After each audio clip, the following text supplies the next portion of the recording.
इसकी हमने रिपोर्ट करी कि सर ऐसा ऐसा है, इस ग्रुप जो एक्चुअल रीजन है ये है।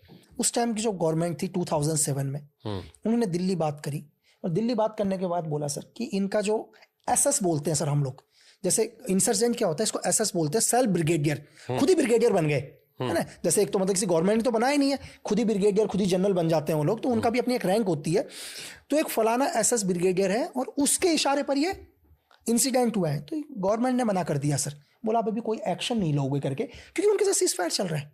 तो इससे दो रीजन हो गए सर कि एक तो यार कि हमारे ही लोग शहीद कर दिए, और वो आदमी हमारी धरती में बैठा हुआ है, हमारे हिंदुस्तान की धरती में बैठा हुआ। बेशक हमारे मॉरल के ऊपर क्या फर्क पड़ेगा सर, कल तो हमें भी मारेगा। सेम चीज अगर हम इसमें रिएक्ट नहीं करेंगे, काउंटर एक्शन नहीं डालेंगे, तो कल किसी और का नंबर आएगा। तो हमारे एक मजबूत सीनियर थे सर, उन्होंने एक चीज प्लान किया कि बोला ठीक है एलिमिनेट करेंगे, लेकिन हिंदुस्तान की धरती में नहीं करेंगे। अच्छा, दिल्ली सरकार चाहती है कि ऑपरेशन ना हो, हम ऑपरेशन नहीं करेंगे, लेकिन हिंदुस्तान की धरती में नहीं करेंगे सर। अब यहाँ पर सबसे मुश्किल चीज क्या थी, यहाँ उल्टा हो गया इस ऑपरेशन में। आज तक हमारे लिए होता था किसी देश से किसी को निकाल के लाना, अब यहाँ उल्टा है कि हिंदुस्तान से बाहर कैसे लेके जाएं उसको यहाँ, क्योंकि हिंदुस्तान की धरती में ऑपरेशन करेंगे तो दिल्ली सरकार ने मना कर रखा है कि भाई कुछ नहीं होना चाहिए इसको।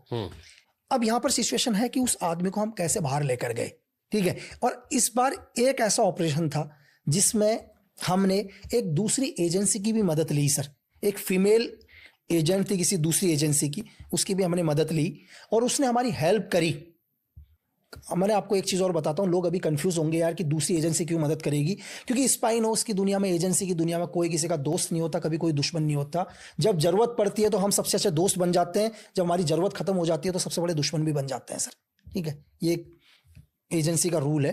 तो एक दूसरी फीमेल ने हेल्प करी और वो उसको हिंदुस्तान से म्यांमार तक लेकर गई और उसको एलिमिनेट किया सर।